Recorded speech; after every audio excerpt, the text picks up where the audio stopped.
هغه خواړه چې قد لوړوي. متوازن رژیم جنیټیکي خواص پروټین او ویټامین دی قد لوړېدو کې رول لري. د بېلابېل او متوازن رژیم تعقیب د هډوکو اوږدوالي لپاره اعظمي جنیټیکي شرایط برابروي او په ځانګړي ډول حیواني او د نباتو ویټامین او پروټین د قد لوړېدو لپاره اصلي توکي ګڼل کېږي.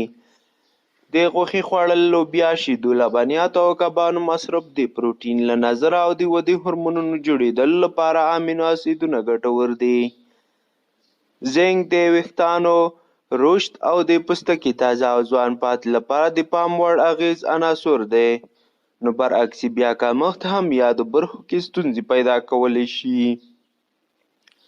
د کلسیم تر ټولو غوره منبع لبنیات او مغز لرونکي میوې لکه بادام او ترکاري لکه کرم هغه خواړه دي چې قد لوړولی شي.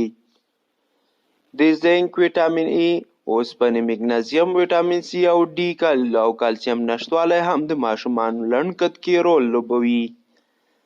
منظم خوب او تمرین د ودې هورمون په تنظیم کې خورا اغیزناک تمامیدلی شي.